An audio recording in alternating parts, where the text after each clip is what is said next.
नमस्कार, मैं सैनी। आप देख रहे हैं देवभूमि न्यूज। आज देवभूमि न्यूज में हम बात करेंगे पोक्सो एक्ट को लेकर। और पोक्सो एक्ट पर बात करने के लिए, तमाम जानकारी साझा करने के लिए मेरे साथ देवभूमि न्यूज में मौजूद हैं एडवोकेट शिवानी थापा जी। मैम, देवभूमि न्यूज में आपका स्वागत है। नमस्कार, मैं एडवोकेट शिवानी थापा बोल रही हूँ और मैं डिस्ट्रिक्ट कोर्ट में प्रैक्टिस करती हूँ। जी मैम, मेरा पहला सवाल आपसे यही है पोक्सो एक्ट को लेकर। मैं पहले यही जानना चाहेंगे कि मैम पोक्सो एक्ट होता क्या है? पोक्सो एक्ट क्या होता है? Protection of children from sexual offences act है ये एक्ट ये बोलता है कि बालकों को लैंगिक अपराधों से रक्षा करना, उनकी सुरक्षा करना, उनको संरक्षण प्रदान करना है। और ये जो एक्ट है इसमें क्या होता है, 12 वर्ष के बच्चों से लेकर 18 वर्ष से कम के उम्र के बच्चे इसमें आते हैं, जिनको लैंगिक उत्पीड़न दिया जाता है, कई प्रकार से उनके साथ छेड़छाड़ किया जाता है, कहीं पे भी, घर पर हो, बाहर हो, किसी भी जगह पे उनके साथ कभी भी छेड़छाड़ हो जाता है या उनके साथ गलत काम किया जाता है। रेप जैसी घटनाएं आए दिन हमारे समाज में, हमारी जगह और हमारे शहरों में, हमारे देश में होती जा रही हैं, आए दिन होती जा रही हैं। कई चीज़ें हाईलाइटेड हो जाती है और कई चीज़ें दब जाती हैं जो उजागर नहीं हो पाती। और कई बार क्या होता है कि एक जो विक्टिम होता है, जो पीड़िता होती है, उसको न्याय नहीं मिल पाता है। तो इस एक्ट के दौरान क्या होता है, उनके जो ये लैंगिक अपराध होते हैं उनसे उनकी सुरक्षा करना होता है, जो अभियुक्त वगैरह होते हैं उनसे उनकी रक्षा करना होता है। जी मैम, पोक्सो एक्ट में ये धाराएं कौन कौन सी लगती है और मैम कितनी धाराएं इसमें आती हैं? पॉक्सो एक्ट में आप लगा लीजिए 3/4, 5/6 और इससे आगे बढ़ती जाती हैं। धारा 12, 13, 14 चलती जाती हैं, जिसमें अपराधों के उससे उसका वर्गीकरण किया जाता है। जैसे अगर पॉक्सो एक्ट में किसी लड़की के साथ या बालक के साथ छेड़छाड़ भी किया जाता है तो उसमें लग जाता है 363, भगा के ले जाना 66 और रेप चार्ज तो लगता ही लगता है। ये चीज़ें आ जाती है उसमें। कई बार धमकियां भी दी जाती हैं उनको मारने के लिए, 506 लग जाती हैं। इस तरीके से ये धाराएं बढ़ती जाती हैं, जिस तरह से अपराध बढ़ता रहता है। मैम, इसमें सबसे बड़ी धारा कौन सी? इसमें सबसे बड़ी धारा तो 376 की होती है और पॉक्सो लग जाती है। पॉक्सो जब लग जाती है तो वो उसको छोटा नहीं माना जाता। ये बहुत एक हीनियस क्राइम में आता है। एक कहते हैं ना, एक मर्डर हो गया, तो मर्डर से भी ज़्यादा जघन्य अपराध जिसे बोलते हैं, जो समाज के लिए बहुत शर्मनाक चीज़ होती है, वो अपराध होता है ये। मैम, इसमें क्या पोक्सो एक्ट में क्या फांसी की सज़ा का या उम्र कैद की सज़ा का भी प्रावधान है? बिल्कुल है। इसमें जैसे अगर 12 वर्ष की बालिका है, बालक है, उससे कम है, तो उनको सीधे-सीधे 20 वर्ष या फांसी की सज़ा भी दी सकते हैं। फांसी की सज़ा का बिल्कुल प्रावधान है इसमें। और जो हमारे माननीय न्यायाधीश जी हैं, अभी जो एडीजे हैं, स्पेशल पॉक्सो कोर्ट है, जो स्पेशल जज के नाम से है, वो एक बहुत न्यायशील हैं, बहुत ज़्यादा। उन्होंने बहुत न्याय किया है। ये नहीं है कि जो सज़ा वाला है, जो जिसने हकीकत में गुनाह किया है, उसको सज़ा भी दे रही हैं वो, और जो निर्दोष हैं उनको बरी भी कर रही हैं, ये है। कई बार ऐसा होता है कि मुकदमा ये सच भी होता है और कोई फॉल्स एलिगेशन भी होता है, फॉल्स एंड फैब्रिकेटेड भी होता है, जो झूठा मुकदमा किसी को फंसा दिया जाता है। तो इस तरीके से बहुत सारे बेचारे निर्दोष जो जेल काट रहे हैं, जिन पे पॉक्सो धाराएं लग गई हैं, हकीकत में वो नहीं होती हैं, झूठी होती हैं। और कई बार ऐसा होता है कि सच होती हैं, सच भी होती हैं। ऐसा नहीं है कि मतलब दोनों चीज़ें हैं हमारे समाज में, हमारे सामने दोनों चीज़ें हैं, सच भी है और झूठ भी है। मैम, बात करें, अभी आपने पोक्सो एक्ट का एक केस भी सॉल्व किया है, तो मैम वो केस क्या था और उसके बारे में आप बताएं। ये केस था, मेरा एक एक्यूज़ था, वो पिछले 2021 हाँ 2021 से बंद था कारागार में, जिला कारागार में, सुद्दोवाला जेल में बंद था। उस पे आरोप था कि उसने लड़की को भगा कर ले गया, रेप किया, इस तरह की उस पे धाराएं लग गई थी। 363 लग गई थी, 366 ए लग गई थी, 376 3 लग गई थी और पॉक्सो एक्ट भी लग गया था 5/6, क्योंकि लड़की नाबालिग थी। जिस तरीके से उन्होंने एफआईआर वगैरह दर्ज की थी, तो इस तरह से उस पर आरोप लग गए थे और वो बंद था, जिला कारागार में बंद था। लेकिन जब मैं इस केस में आई और मैंने इस केस की स्टडी की तो मुझे पता चला कि वो जो अभियुक्त है वो निर्दोष है, जो मुलजिम तो ये होता है ना, साबित नहीं हुआ था, तो वो निर्दोष था।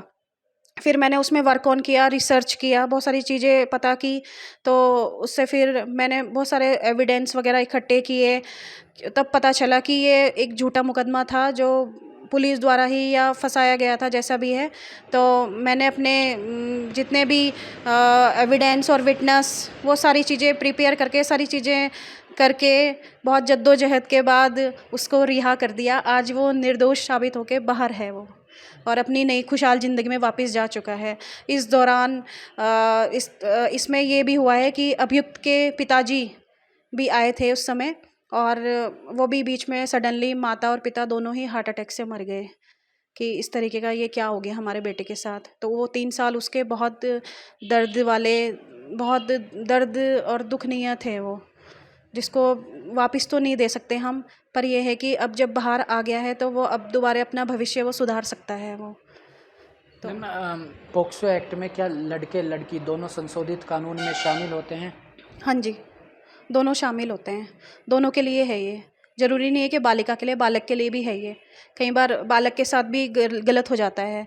ये है कि जो बड़े-बड़े होते हैं, बड़ी उम्र के लोग होते हैं, अपने नीचे काम करने वाले होते हैं, छोटे बच्चे हो गए या कैसे भी रिश्तेदार हो गए या कोई भी, मतलब कोई भी हो सकता है हमारे आस-पास। हमें ये नहीं पता है कि सामने वाला हमारे साथ सही कर रहा है, गलत कर रहा है। लेकिन एक स्पर्श होता है, टच होता है, उस टच से हमें, लड़का हो या लड़की, उसे पता चल जाएगा कि इसका टच सही है या गलत है। तो समाज में ये बहुत सारे ऐसे व्याप्त हैं, लोग फैले हुए हैं कि जिनको चेहरे से अच्छे लगते हैं, देखने में बढ़िया लगते हैं, लेकिन हम उनको जज नहीं कर सकते कि वो सही है कि गलत है। लेकिन जब उनकी इंटेंशन हमें तभी पता चलेगी जब हमें छूते हैं या किस तरीके से बातें करते हैं या कुछ भी चीज़ इस तरीके की गलत चीज़ें करते हैं, जिससे हमें पता चलता है कि ये, हाँ, शायद इसके मन में कुछ गलत है हमारे लिए। तो इस चीज़ में लड़का हो या लड़की, दोनों को ही अवेयर रहना चाहिए कि सामने वाला हमारे से क्या एक्सपेक्ट कर रहा है, क्या चाह रहा है, ये है। आजकल देखते हैं कि पोक्सो एक्ट के जो मामले हैं, कई मामले ऐसे भी होते हैं जो झूठे होते हैं और कई मामले ऐसे होते हैं जो सच्चे भी होते हैं। तो मैम, जब कोई पीड़ित आपके पास आता है या अगर कोई झूठा केस हो, तो कोई दूसरा पक्ष आपके पास आता है जिसके खिलाफ झूठा केस लगा, तो उसका मैम कोर्ट में क्या प्रोसीजर रहता है? देखिए, जो कोर्ट में अगर एक बार मुकदमा आ जाता है, तो मैं पहले आपको थोड़ा-सा शुरू से बताऊँगी कि जब एक मुकदमा आ जाता है पोक्सो का, तो उसमें क्या होता है कि एक प्रोसीजर रहता है कि पीड़िता की मेडिकल जाँच होती है सबसे पहले। उसमें क्या होता है कि उसके ब्लड टेस्ट वग़ैरह, पूरा वजाइनल टेस्ट वग़ैरह सारी चीज़ें होती हैं उसमें, और उसमें एफएसएल वग़ैरह भी होता है, जिसमें उसके कपड़े वग़ैरह, ब्लड टेस्ट के नमूने, वो सारी चीज़ें ली जाती है और लैब में जाती है। उसमें ये पता लगाया जाता है कि भई इसका ये अपराध हुआ है या नहीं हुआ है, उसमें रिपोर्ट्स आती हैं उनकी। उसके बाद पीड़िता की गवाही होती है मजिस्ट्रेट के आगे, बयान होते हैं, उसके बयान लिए जाते हैं, उसमें बयान देती है वो। और इसके बाद जब चार्जशीट वगैरह रेडी होती है, तो इसमें अभियुक्त के भी जांचें जाती हैं, उसका भी नमूना लिया जाता है, ब्लड टेस्ट वगैरह सब चीज़ें लिया जाता है उसका। और उसमें पता चलता है कि रिपोर्ट्स पॉजिटिव आई है, नेगेटिव आई है। इसमें भी बहुत सारी चीज़ें पता चलती हैं हकीकत की, कि सच्चाई क्या है, सही क्या है, गलत, सच झूठ का सब पता चलता है रिपोर्ट्स में। फिर अगर बात आती है एज की, पीड़िता की एज की बात आती है, तो पहले तो सबसे पहले स्कूल वाले डॉक्यूमेंट्स लिए जाते हैं, जैसे 10th की मार्कशीट हो गई या प्राइमरी हो गई, क्लास 5th वगैरह की हो गई, फर्स्ट क्लास की, वो ली जाती है, या बर्थ सर्टिफिकेट लिया जाता है। फिर भी अगर उसमें भी हमें लगता है कि ये कंप्लीट नहीं है डॉक्यूमेंट, तो फिर उसका एक रेडियोलॉजिकल जांच होती है, जिसमें हड्डियों की जांच द्वारा पता लगाया जाता है कि लड़की कितने साल की है, उसमें पता लगाया जाता है। और जैसे आप बता रहे हैं कि मुकदमा झूठा है, सच्चा है, तो ये तो फिर जब ट्रायल चलता है तो मुकदमा लड़ा जाता है, उस बीच में मुकदमे में ही पैरवी करनी पड़ती है। तो तब हम ही लोगों का काम होता है कि हम सच का पता लगाएं, सच को उजागर करें, झूठे को दूर करें और सच्चे को न्याय दिलाएं। ये चीज़ें होती हैं। मैम, पोक्सो एक्ट में क्या जमानत का भी कोई प्रावधान है? पॉक्सो एक्ट में जमानत का प्रावधान तो धाराएं देखकर होता है, और अगर उस पे धाराएं संगीन जुर्म लगे हुए हैं तो यहाँ से तो बरी जमानत होना मुश्किल होता है। बाकी हाई कोर्ट से है प्रावधान, लेकिन उसके लिए भी हमें कुछ काउंटर इस तरीके का देना होगा कि जिस तरीके से वो जमानत मिल जाए उसको ना। मैम बात करें, कई बार ऐसा होता है कि झूठे मुकदमे भी लग जाते हैं। हाँ। तो पोक्सो एक्ट में अगर कोई झूठा मुकदमा किसी पर लगाता है तो क्या उसमें कितनी सज़ा का उसमें एक प्रावधान है, कितनी सज़ा मुकदमा लगाने वाले को मिलती है? ये है कि अगर उसने झूठा आरोप लगाया है तो कम से कम 2 साल की तो सज़ा होनी ही होनी है उसको, या उससे आगे भी बढ़ सकती है। ये देखा जाएगा कि भई उसने किस इंटेंशन से गलत मुकदमा किया है, ये देखना चाहिए उसमें।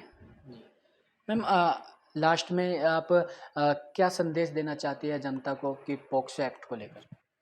मैं ये संदेश देना चाहती हूँ कि पॉक्सो एक्ट हमारे जो कानून बनाया गया है ये बहुत बालकों के लिए, बालिकाओं के लिए, उनकी सुरक्षा के लिए, उनके लैंगिक सुरक्षा के लिए जो बनाया गया है, ये बहुत इम्पोर्टेंट, महत्वपूर्ण है। और इस चीज़ से, इन धाराओं से सबको ही डर कर रहना चाहिए, जो कि जैसे कि जो लोग गलत करने की भी सोचते हैं ना, तो उनको इन धाराओं से पहले ही देखना चाहिए कि हम लोग क्या करने जा रहे हैं, गलत करना चाह रहे हैं। क्योंकि जो बालक होते हैं, नादान होते हैं, मासूम होते हैं, उनके खेलने की, कूदने की, पढ़ने लिखने की उम्र होती है, और अगर हम उनके बारे में गलत सोचेंगे या गलत करेंगे तो ये एक बहुत जघन्य अपराध होता है, हीनियस अपराध होता है। और ये चाहती हूँ कि मैं कि जैसे अगर पॉक्सो कोर्ट में कोई मुकदमा आता भी है, अगर वो सच्चा है मुकदमा, अगर हाँ वाकई में पीड़ित के साथ कुछ गलत हुआ है तो उसे न्याय मिलना चाहिए। और अगर कोई निर्दोष फंसता है तो उसको बरी कराने की पूरी से पूरी कोशिश करनी चाहिए। ये धन्यवाद। जी। ये थी हमारे साथ एडवोकेट शिवानी थापा जी, और इन्होंने पोक्सो एक्ट को लेकर तमाम जानकारी हमारे साथ साझा की। देखते रहिए देहरादून से देवभूमि न्यूज़ के लिए अरुण सैनी की रिपोर्ट।